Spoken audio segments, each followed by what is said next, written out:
Hello, friends. Good afternoon. At the outset, I would like to thank WCI and Nath Foundation for having me here for this presentations. So, without wasting time, let's start today's topic.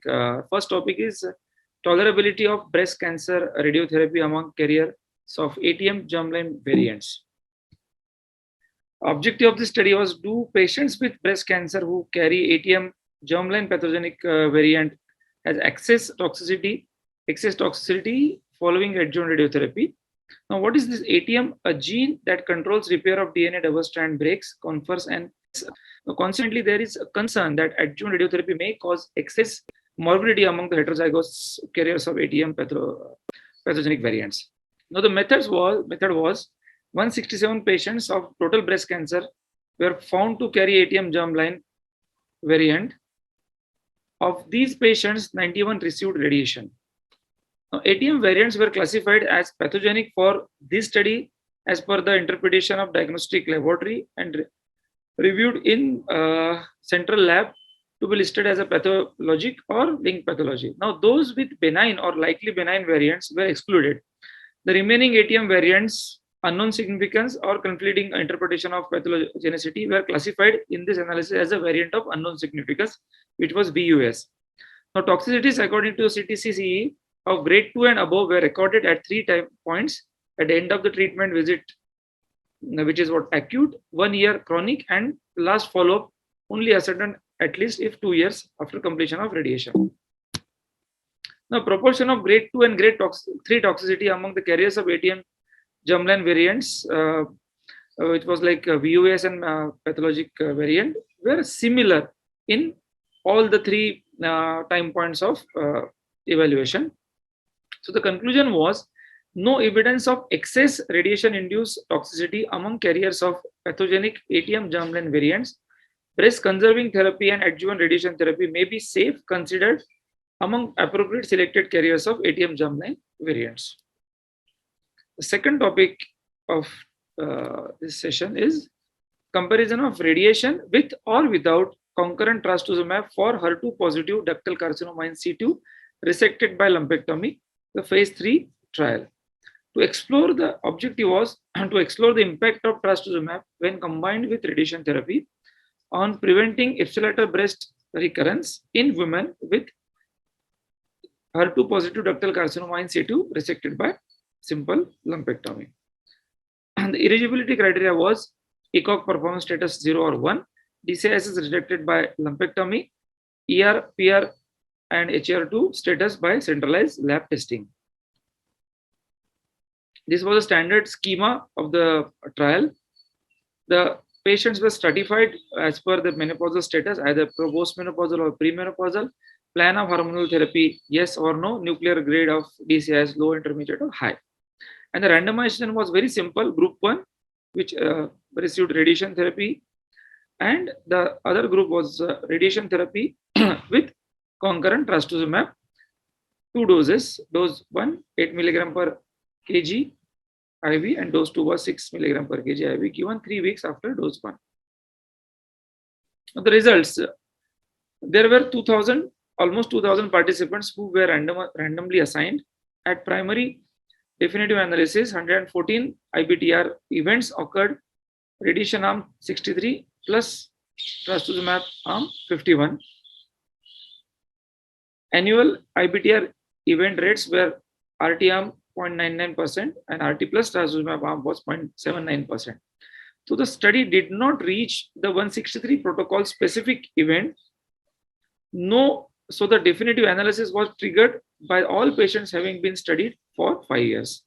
So the conclusion was the addition of trastuzumab to radiation did not achieve the objective of 36% reduction in IBTR rate, but did achieve a modest but statistically non-significant reduction of 19%. Nonetheless, the trial had a negative result. Further exploration of radiation with trastuzumab is needed in HER2 positive DCIS before it's a routine delivery in patients with DCIS resected by lumpectomy could be advocated.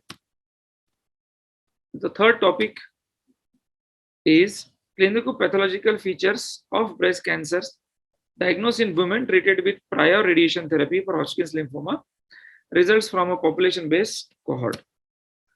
Background is childhood and young adult survivors of Hodgkin's lymphoma treated at a higher elevated risk of developing breast cancer, yet little data exists on the tumor characteristics that develop in this high risk patient population.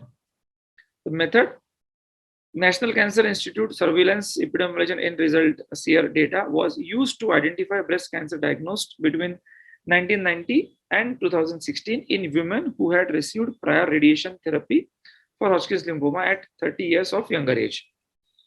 Clinicopathological features of subsequent breast cancer were examined and compared with the breast cancer diagnosed in a woman who had no prior malignancy. In total, 321 breast cancer were identified in 257 women who had history of radiation for Hodgkin's lymphoma. The median age as Hodgkin's lymphoma diagnosis was 22 years, and nearly all patients in Hodgkin's lymphoma breast cancer group were diagnosed more or less 8 years after radiation therapy. Now, overall, 56 patients in Hodgkin's lymphoma breast cancer group developed bilateral breast cancer, compared with women who had breast cancer of no previous malignancy, who had breast cancer with lymphoma, were younger and were less likely to present with ductal carcinoma in situ. On multivariate analysis that included adjustment for age, invasive breast cancer, Hodgkin, were smaller tumor size, had a smaller tumor size and upper outer quadrant tumors compared to no previous malignancy cohort of patient. In a subset analysis of 102 women who had HER2 receptor status available, the distribution of biological subtype was not significant between the two cohorts of patient. Now, to conclude, breast cancer in women who previously received radiation therapy for Hodgkin's lymphoma are characterized by earlier onset of disease, although most remain estrogen receptor positive.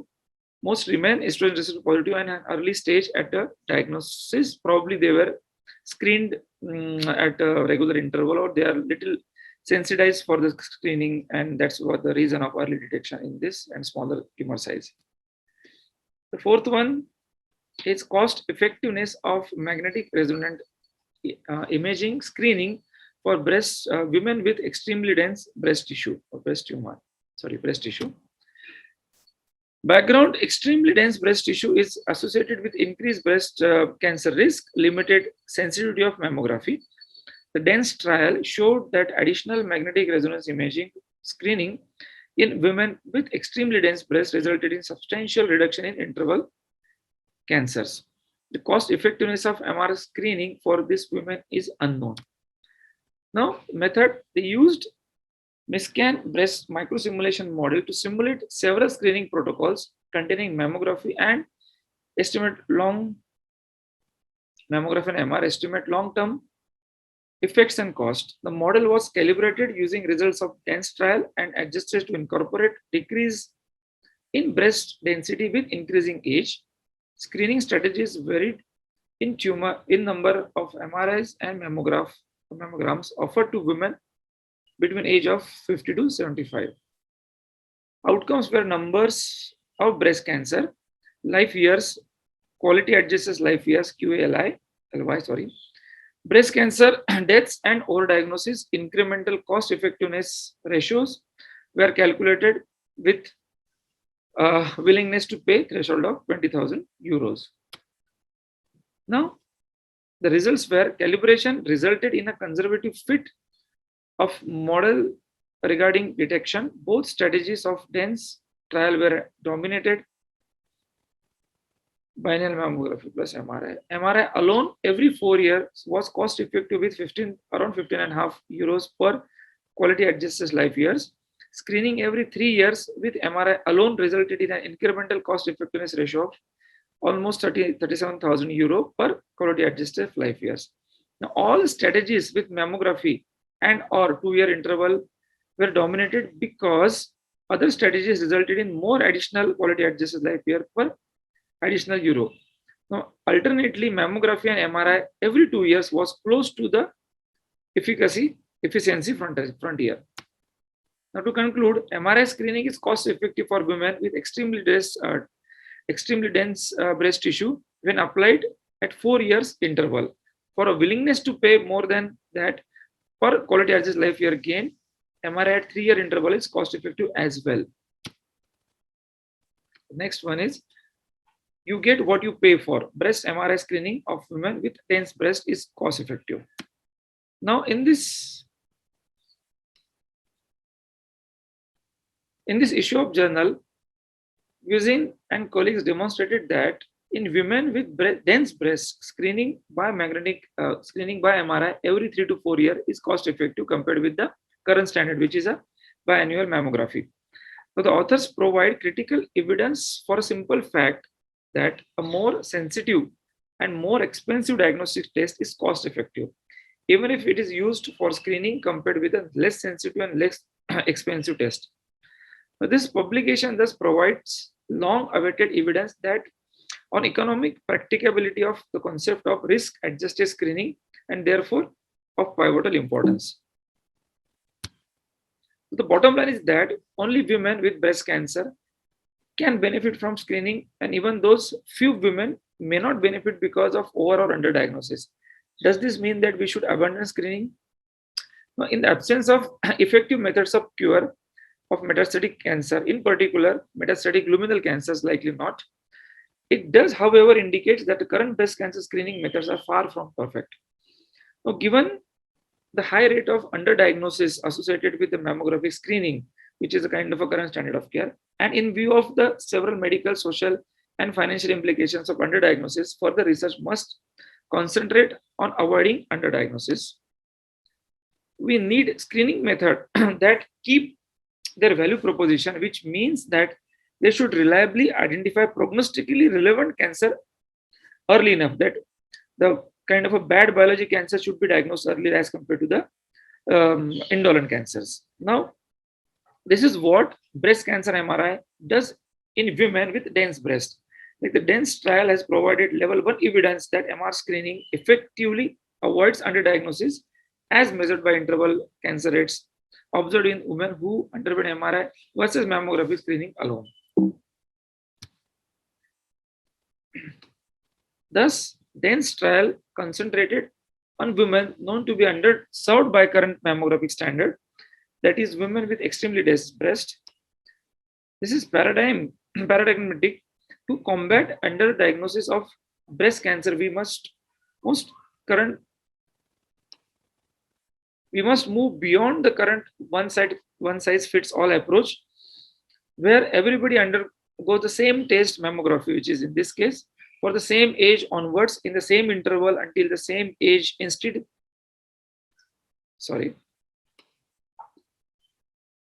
methods for risk prediction should be used to tailor screening to individual women's need as per her demographics. Now, such risk-adjusted tailoring screening should replace the current scattergun approach. Such risk-adjusted approaches should also enable us to open up resources in a subpopulation of women who may go along with less or even no screening at all, or relocate the resources to those who need them. Offering preventive measures such as cancer screening at no cost is societal decision, and it is a matter of political prioritizing of healthcare resources to decide how large this investment should be. Now, as explained earlier, the investment has returned not so much in monetary terms, but in well-being of individual and families. So most wealthy countries therefore offer breast cancer screening either through publicly organized screening programs based on invitation or by systematic education of women. Now, despite the cost effectiveness established by current paper by Guzin et al., many societies will not be able to or willing to offer MR breast screening for women with dense breast, where public health system do not cover for additional cost of breast MR.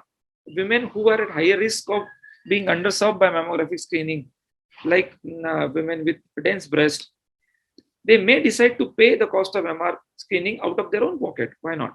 Now, based on the results of Guzin et al., this would amount to discrete cost of around 68 euro per year.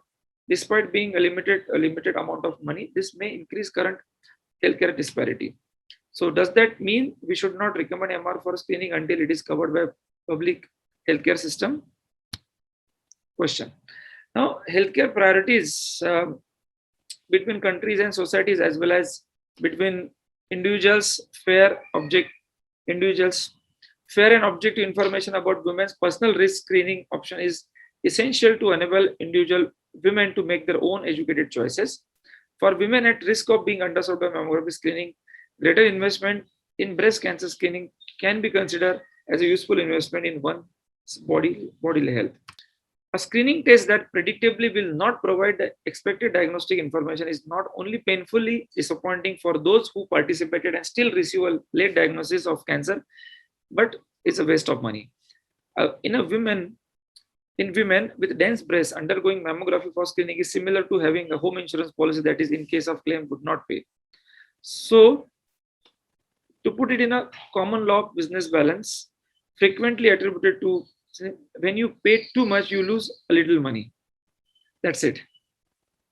So when you pay too little, sometimes you lose everything because the thing you bought was incapable of doing the thing it was bought to do. Thanks for patient listening and having me here. Thank you very much.